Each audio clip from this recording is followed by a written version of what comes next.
warahmatullahi wabarakatuh. Waalaikumsalam warahmatullahi wabarakatuh. Selamat pagi kawan-kawan semua. Nah baik, langsung aja kita buka presentasi kali ini yang akan dipresentasikan oleh kelompok 1, yaitu dengan judul konsep fundamental dalam studi perubahan sosial, yang akan dipresentasikan oleh Ada Suci, Abi, dan Anita itu. Nah, tanpa panjang-panjang langsung aja kita masuk ke materi presentasi.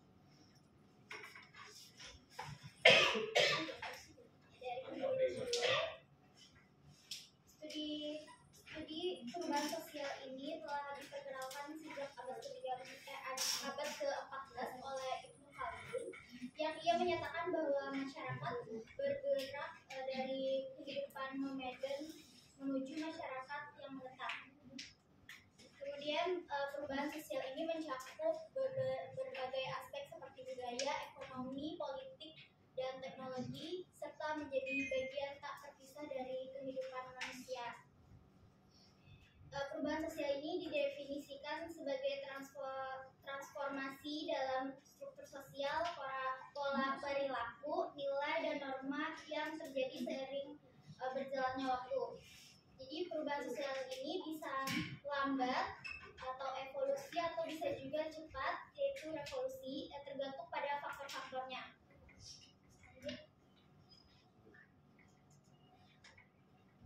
Ini ada pengertian fundamental dalam perubahan sosial. Jadi konsep fundamental itu dalam perubahan sosial merujuk pada prinsip-prinsip dasar yang menjadi landasan untuk memahami dinamika perubahan yang terjadi di dalam masyarakat. Perubahan sosial ini dipahami sebagai proses yang dinamis dan tidak linear, yang dimana perubahan ini tidak terjadi secara cepat gitu, tapi ada skalanya, ada serangkaian interaksinya, dan juga perkembangan yang saling mempengaruhi di berbagai tingkat, baik makro seperti perubahan ekonomi dan politik, ataupun juga meso, perubahan dalam kelompok atau komunitas, dan juga mikro, yaitu perubahan perilaku setiap individu dan beradaptasi dengan kebutuhan dan harapan masyarakat yang berubah. Selanjutnya, materi berikutnya. Baik, sebagai pendukung terdapat teori-teori perubahan sosial. Yang pertama itu dari Albert Einstein, di mana teori sistem ini menurut Albert Einstein menciptakan konsep perubahan sosial. Pemikiran tentang sistem merupakan suatu kesatuan yang kompleks, terdiri dari berbagai antar hubungan dan dipisahkan dari lingkungan sekitar oleh batas tertentu. Perubahan sosial dapat dibedakan menjadi beberapa jenis menurut Albert Einstein. Yang pertama itu ada unsur-unsur pokok, yang dimana itu ada jumlah, jenis, individu, serta tindakan mereka. Jenis kedua yaitu hubungan antar unsur atau ikatan sosial, loyalitas, ketergantungan, hubungan antar individu, dan integrasi. Yang ketiga berfungsinya unsur-unsur dalam sistem, yaitu peran pekerjaan yang dimainkan oleh individu atau diperlukannya tindakan tertentu untuk melestarikan ketertiban sosial. Yang keempat itu pemeliharaan batas, di mana kriteria ini untuk menentukan siapa saja yang termasuk anggota sistem, syarat penerimaan individu dalam kelompok, prinsip rekrutmen dalam organisasi, dan sebagainya. Yang kelima menurut Albert Einstein yaitu subsistem, yang dimana jumlah dan jenis seksi, segmen, atau divisi khusus yang dapat dibedakan. Yang keenam lingkungan, keadaan alam, atau lokasi geopolitik. Menurut Albert Einstein, sebuah sistem ini bisa menjadi sebuah konsep atau menciptakan konsep dari perubahan sosial, karena menurut Albert Einstein di dalam bukunya, sebuah sistem itu bisa mengubah sistem atau norma di dalam sebuah negara, yang dimana nanti akan berdampak kepada realitas sosial di daerah tersebut. Selanjutnya itu ada teori dari Ralph Bedrock, yang dimana teori itu merupakan teori konflik, yang dimana Ralph Bedrock ini mengembangkan teori konflik dengan menekankan pada konflik kepentingan yang melekat dalam setiap struktur sosial. Menurut Ralph Bedrock, konflik ini adalah motor penggerak perubahan sosial karena memicu ketegangan dan perjuangan untuk kekuasaan yang ada di dalam suatu kelompok masyarakat. Yang ketiga itu ada teori fungsionalisme yang berasal dari Robert Camerton yang memberikan pandangan kontribusi pada teori fungsionalisme dengan memperkenalkan konsep manifest dan laten, yang dimana fungsi manifest ini adalah fungsi yang jelas dan disadari, sedangkan fungsi laten ini adalah fungsi yang tidak disadari atau tidak diharapkan. Menurut teori ini, Robert Camerton, perubahan sosial terjadi untuk mempertahankan keseimbangan dalam masyarakat.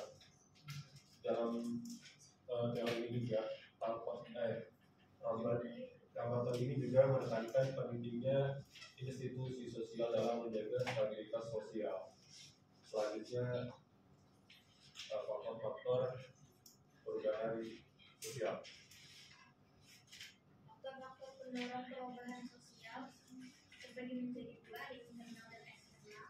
Yang pertama ada internal, contohnya seperti perkembangan ilmu pengetahuan dan teknologi atau yang dimana kemajuan teknologi telah mengubah hampir setiap aspek kehidupan manusia. Misalnya penemuan internet yang telah mengevolusi cara orang berkomunikasi, belajar, dan bekerja.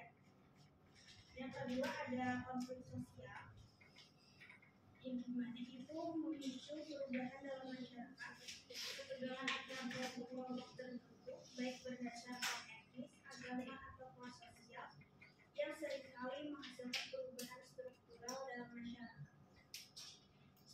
Yang ketiga ada pertumbuhan penduduk. Pertumbuhan penduduk ini sangat berpengaruh terhadap perubahan sosial. Ketika penduduk meningkat, terutama di daerah perkotaan, kebutuhan akan layanan dasar seperti pendidikan, kesehatan, ataupun infrastruktur menjadi semakin mendesak. Faktor pendorong perubahan sosial dari yang eksternal, yang pertama ada globalisasi yang melibatkan interaksi antara berbagai negara Indonesia melalui perdagangan, komunikasi, dan pertukaran budaya. Proses ini membawa pengaruh luar yang signifikan terhadap masyarakat lokal dan seringkali mengubah cara hidup mereka secara drastis. Lalu ada perubahan lingkungan fisik, contohnya seperti bencana alam, gempa bumi, banjir, atau kekeringan yang sering menyebabkan kerusakan besar pada infrastruktur dan kehidupan masyarakat. Setelah bencana terjadi, masyarakat harus beradaptasi dengan kondisi baru yang seringkali sangat berbeda dari sebelumnya.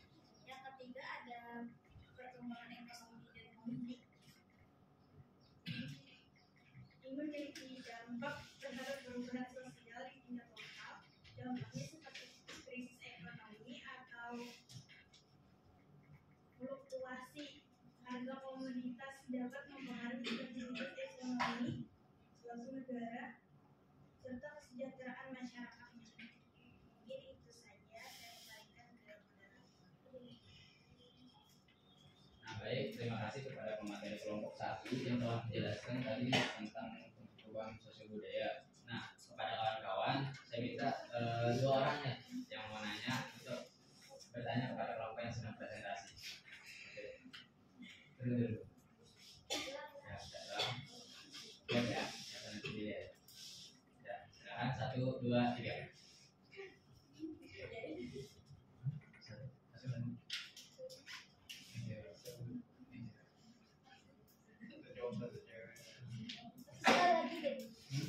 Oke, minta tolong ya.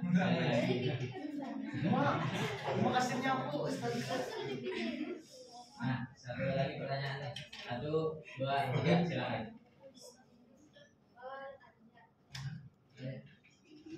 Alia sama Yus. Nah, baik, terima kasih kawan-kawan. Mungkin kepada Pipi dulu nih yang mau menanya kepada yang presentasi. Ya, terima kasih atas kesempatannya kantor. Perkenalkan, saya Rizky dari kelompok 4. Izin bertanya untuk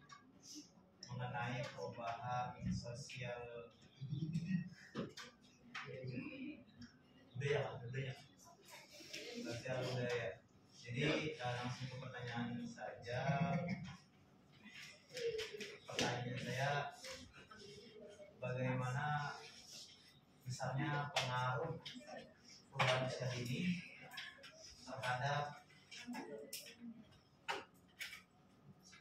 generasi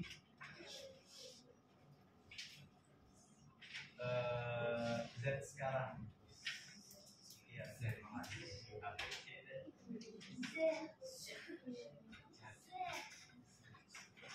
Ada pertanyaan. Berarti lebih ke anak muda gitu ya. Nah, itu ada dari Fikri ya. Mungkin kepada Alia. Alia siapa? Alia sudah. Suaranya yang nyari. Kenapa konsep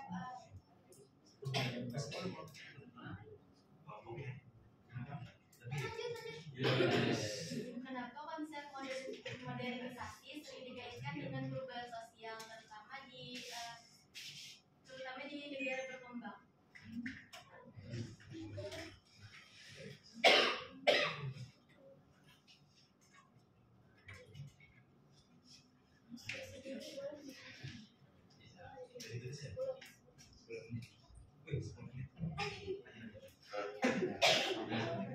Tadi kan sudah kita dengar pertanyaan dua dari kawan kita. Nah, mungkin kita izinkan dulu kepada kelompok yang sudah prestasi untuk menjelaskan jawaban-jawaban dari pertanyaan kawan kita. Mungkin kita butuh waktu 15 menit ya.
Jadi bisa diproses gitu.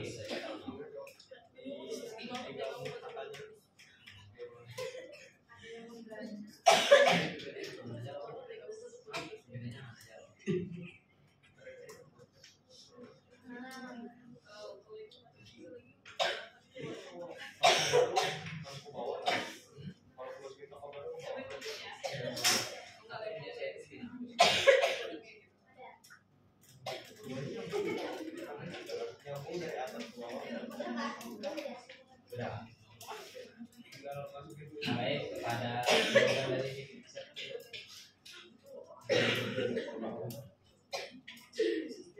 silakan kepada pemateri. Tadi menanggapi pertanyaan dari Fikri, bagaimana besarnya pengaruh perubahan sosial kepada generasi Z. Tadi kan sudah dijelaskan juga faktor pendorong perubahan sosial itu ada namanya globalisasi. Bagaimana sih globalisasi itu membawa budaya-budaya luar, membawa tren-tren baru dari luar, yang dimana dampak ini bisa positif, bisa negatif. Bentuk nyata dari globalisasi yang kita dapat sekarang itu adanya tren dari suatu platform itu ada TikTok di mana itu tergantung dari generasinya sendiri bisa mengambil sisi positifnya atau sisi negatifnya dari TikTok tersebut, karena dari globalisasi ini informasi itu masuk lebih cepat dari era sebelumnya. Gitu, teman. Tapi maaf loh, Kak. Menurut aku ya, perubahan kenapa jadi utama di generasi Z itu karena kita kebanyakan generasi Z itu yang ada di zamannya gitu. Jadi makanya perubahan sosial itu lebih mana sih tadi? Perubahan sosial itu lebih berdampak ke generasi Z gitu. Karena udah di zamannya gitu. Karena gitu dan juga perubahan sosial itu kan selalu berubah dan berkembang. Dan juga itu dia itu juga enggak cepat dan tapi berskala gitu loh. Kita kan ada di zamannya itu di perubahan sosial. Dan juga tambahan lagi menurut aku generasi itu dia tuh lebih cepat nangkep gitu loh. Mereka itu lebih cepat nangkep pembaruan teks dan globalisasi gitu. Jadi mereka tuh makanya dia tuh lebih terdampak gitu, lebih berpengaruh ke generasi. Kalian pasti merasakan kan generasi juga. Iya. Kira-kira ada pernyataan Tadi itu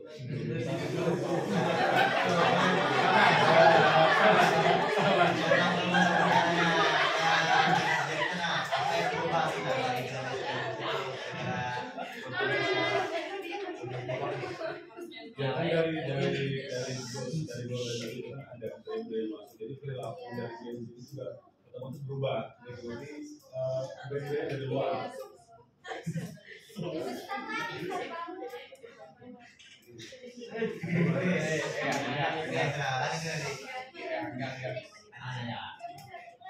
Selanjutnya kita jawab pertanyaan kedua nih dari kita. Alia. Jawab pertanyaan Alia dari pertanyaannya, mengapa konsep modernisasi disamakan terutama negara yang berkembang? Dikarenakan pandangan bahwa proses pembangunan juga harus mengikuti jalur yang sama dengan negara yang maju. Jadi kayak mengikuti perkembangan zaman itu. Banyak negara berkembang yang mengadopsi nilai demokrasi dari negara barat dan mengambilnya sebagai standar untuk kemajuan.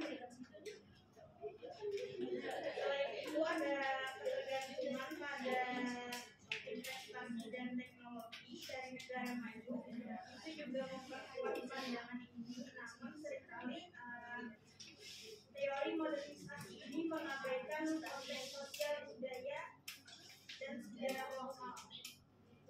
Akibatnya akan ada kesamaan dalam penerapan konsep modernisasi.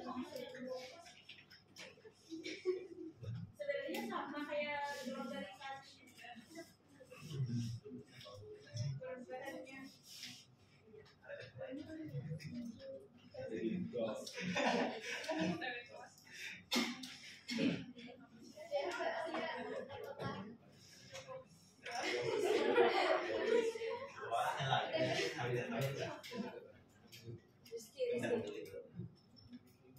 Izin menanggapi. Kan tadi Fikri ada bilang itu dalam bagaimana pengaruh perubahan sosial ini terhadap generasi saat ini.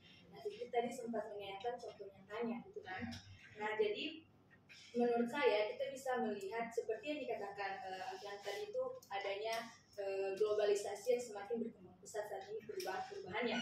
Tentunya yang dapat kita rasakan sebagai salah satu contohnya itu seperti gaya hidup dan pola konsumsi generasi Z, di mana gaya hidup generasi Z pada saat ini itu banyak sekali pengaruhnya seperti pada teknologi, yang dimana gaya hidup mereka lebih candu dalam misalnya dalam berbelanja melalui Shopee, melalui Lazada, melalui aplikasi-aplikasi yang dapat membuat kita kecanduan terhadap hal-hal tersebut.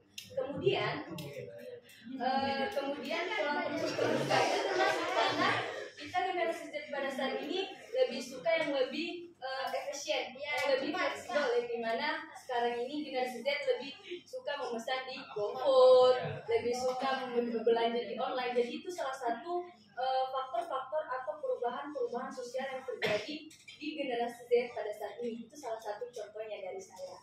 Jadi kita akan contohnya.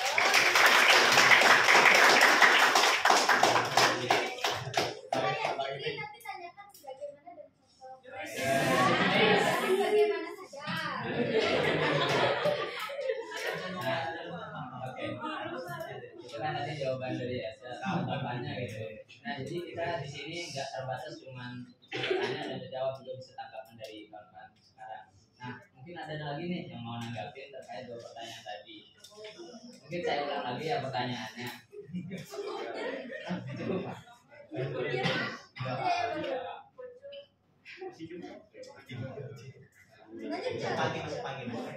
Ada yang mau nanggapin kah atau cukup aja? Kalau merasa kurang, kalau merasa kurang.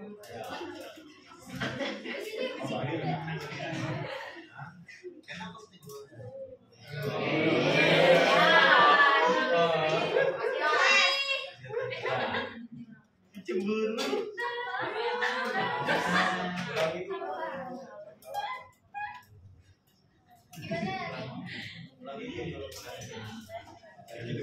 Nah, mungkin untuk memperjelas tadi katanya mau diulang lagi pertanyaannya gitu.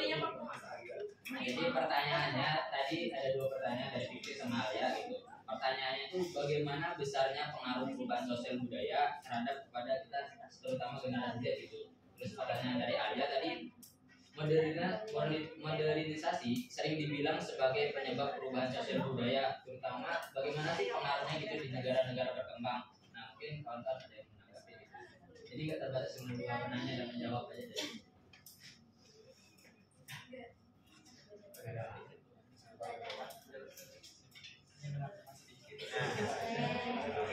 Pertanyaan sang Fikri tadi kan bagaimana besarnya, sedangkan pertanyaan itu tidak sesuai dengan kriteria yang ada di sini. Berapa besar itu merupakan sebuah penelitian yang dapat dilakukan dengan cara melakukan penelitian kuantitatif atau dengan cara melakukan pengukuran statistik, tidak bisa secara langsung. Terima kasih, itu saja.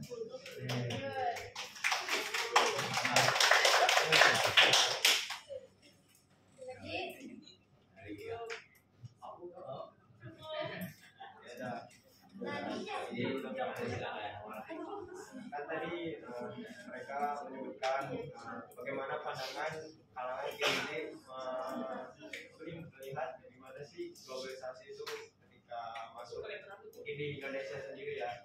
Tapi mungkin Gen Z gampang menyesuaikan dengan ibarat teknologi atau hal-hal baru lah, berbau teknologi tadi. Kemudian yang aku lihat dari pandangan orang ibaratnya bukan di umuran kita atau lahiran tahun 90-an mungkin banyak yang kayak terlalu barat, kayak bukan budaya kita gitu. Mereka melakukan kayak penolakan, tapi ada beberapa yang kayak mereka berusaha menyesuaikan gimana perkembangan zaman sekarang. Mungkin ya sering lah terjadi pertentangan antara kita dan orang tua kita sendiri gitu. Pemikiran kita sangat kayak mak sekarang gitu apa-apa bisa pakai HP gitu. Jangan pemikiran kita apa-apa HP gitu, apa-apa teknologi. Kamu mau diperbudak teknologi, kan ada kan orang tua ngomong kayak gitu. Jadi gimana caranya kita biar antara golongan terdahulu dan golongan sekarang itu kayak nyatu gitu atau sinkron gitu. Jadi mereka pemikirannya itu sama, gimana cara memandang teknologi dengan secara positif. Kalau kuliah sekarang itu kayak yang Gen Z memandang teknologi itu banyak positifnya, sedangkan yang golongan terdahulu itu kayak banyak negatifnya karena dilihat kayak ketergantungan HP, ya kan, tergantungan sosial media, apa-apa diatur dengan sosial media, dan banyak yang anak zaman sekarang tuh yang apa-apa standar TikTok. Wah, kata-kata TikTok bagus ini bikin status, ya kan. Ada yang baru tren joget-joget juga, ya kan. Mungkin menurutku tuh ya sisi baiknya mungkin Nah, mungkin mereka merasa itu untuk menghibur diri mereka gitu. Tapi bagi yang terlalu ikut apa-apa terlalu itu, jadi kuliahnya kayak negatif juga ada gitu. Jadi nggak bisa dibilang positif terus enggak, dibilang negatif enggak juga gitu. Kadang sosial media bisa dibilang membantu lah kita gimana memahami kayak apa hal baru di luar sana. Jadi kita nggak perlu lagi kayak ngirim pesan atau apa tuh, kita sudah tahu berita di sana tuh apa aja gitu. Mungkin di Indonesia kan Indonesia negara berkembang gitu. Ambil contoh Jepang negara maju dengan teknologinya, hal-hal yang berbau AI gitu, robot-robotan. Indonesia pengen kayak gitu juga, tapi mereka melihat nggak mereka ini mampu nggak untuk setara dengan Jepang gitu, dengan sumber daya manusianya, dengan pola pikir manusianya sendiri gitu. Sedangkan dari segi pemerintah nanti kita ketinggalan jauh dengan negara-negara luar gitu. Jadi globalisasi ini emang cakupannya luas gitu. Pembahasannya pun nggak mungkin cuma sehari doang. Ini bisa berhari-hari, berminggu-minggu ataupun berbulan-bulan. Jadi untuk pandangan buahmu sendiri, kan dari pandangan kau tentang golongan orang-orang dulu kan ya ibaratnya mereka menolak ada juga atau bisa bilang kuno lah. Jadi buahmu sebagai anak muda menanggapi hal-hal tersebut tuh gimana kalau dihadapkan masyarakat gitu? Karena kan kalau kita bersuara anak muda kadang anak-anak dua yang bukan dari bapak masih kita orang tua dari dulu kita itu gimana buah memandangnya itu di masyarakat itu. Karena kita sosiologi masih bersosial. Jelas. Menurutku itu wajar aja karena di kalau nggak salah itu namanya ada gap antara generasi tua dengan generasi muda.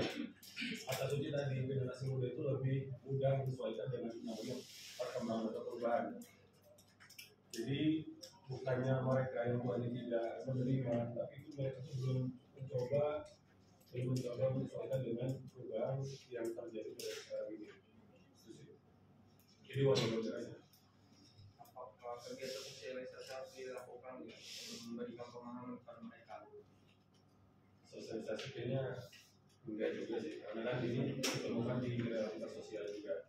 Bertemu di apa di luar sana, pasti ketemu yang namanya organisasi atau teknologi sendiri. Masih.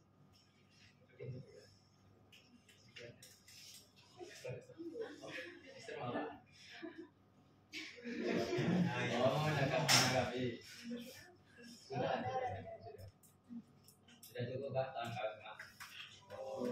Oke, kemana aja berarti ya. Sekarang bulan mungkin kita lanjut aja.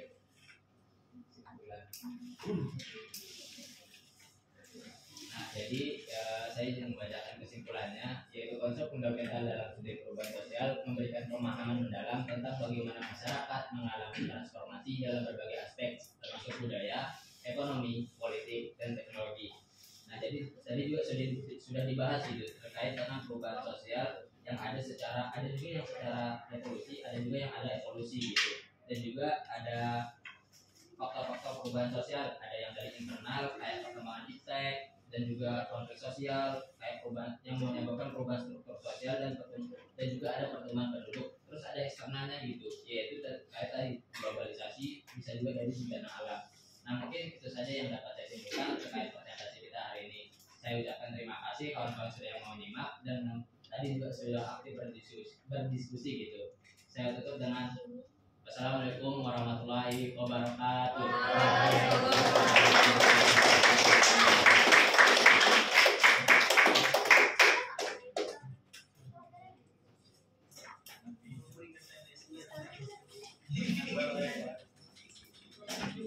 Boleh berikan yang lain.